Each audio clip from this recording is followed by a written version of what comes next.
this microscope is an instrument that helps to magnify or increase the size of a specimen in view. So if you want to view a particular specimen that is so minute that we cannot see with our naked eyes, then we use what we call microscope. As we can see it, this is what we call a microscope. And a microscope consists of different parts with different functions. As you can see, at the top of the microscope, you have a lens, and that lens is called objective lens.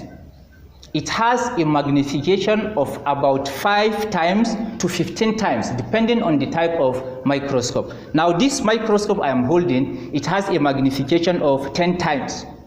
That is the eyepiece lens.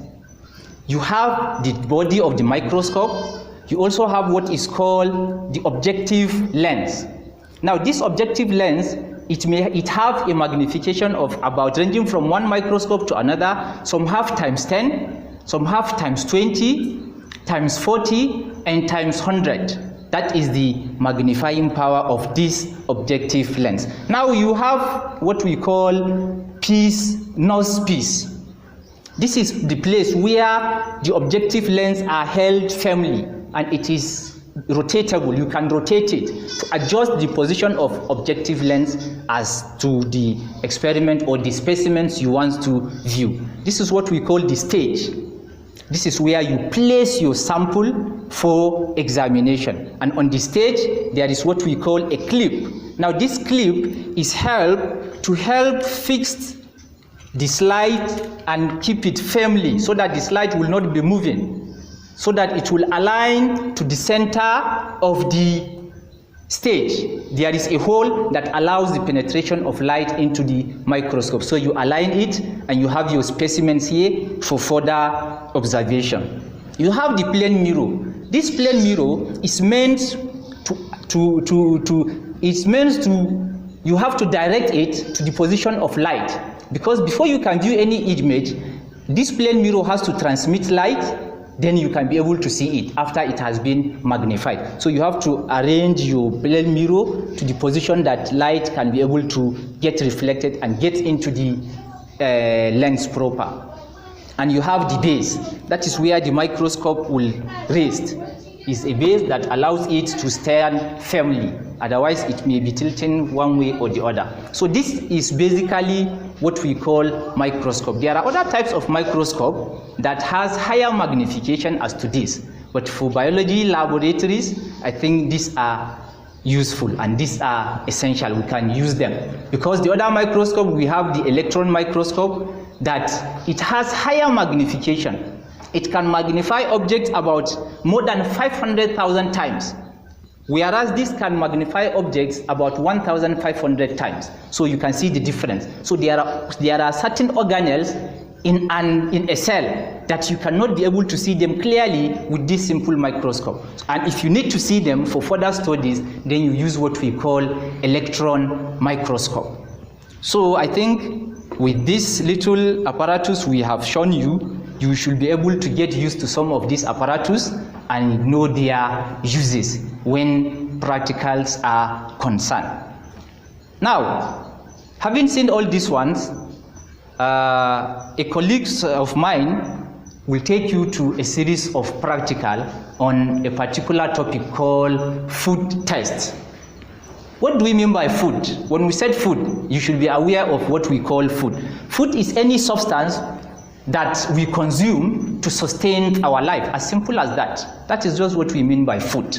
And basically, in most food we are eating in our daily activities, the food we are eating contains almost about 3 classes of that food. It may contain carbohydrates, it may contain proteins, it may also contain fats. These are the major classes of food that are mostly found in our daily meals. Assuming in the morning you want to take in tea and bread.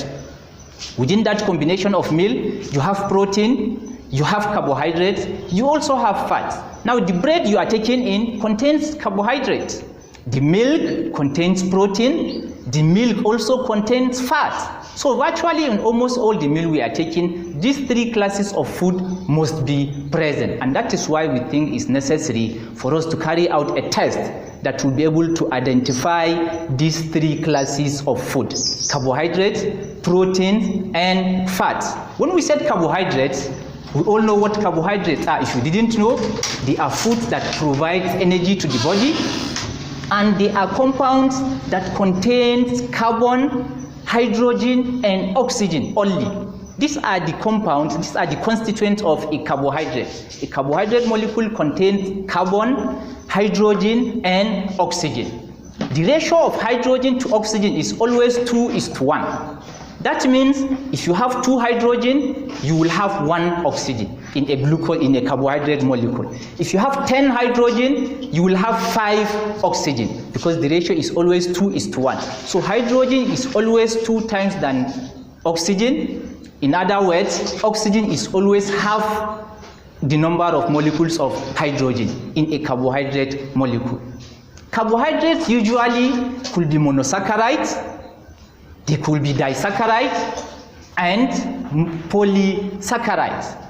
Now, when carbohydrates are said to be called monosaccharides, it means they are the simple sugars consisting of 1 molecule of carbohydrate. An example of a monosaccharide is the glucose, the galactose, and the lactose. These are examples of carbohydrate, and they are called monosaccharide. We said the examples are glucose, galactose, and fructose, and they are all simple sugars. The other type, now when you have combination of 2 monosaccharides, they form what we call disaccharides. It's as simple as that. If you have 2 monosaccharides combined together, they give you what we call disaccharide. And disaccharide, example of disaccharide, you have the maltose, you have the lactose, and the sucrose. These are examples of disaccharides. Now, when you have multiple number of monosaccharides combining together, they form what we call polysaccharide. This is the more complex form of carbohydrate, and its example of polysaccharides, we have the starch and the cellulose. So that is about carbohydrates. Now the next food item we are going to conduct test on is the proteins. Now proteins are usually compounds that are known to be bodybuilding foods. All foods that contains protein are said to be called bodybuilding foods. And proteins are compounds made up of carbon, hydrogen, oxygen, nitrogen, sulfur, and sometimes phosphorus.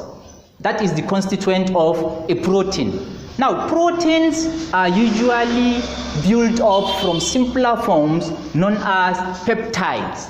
So if you have fewer peptides, fewer amino acids, they form what we call peptides, a simpler form of proteins.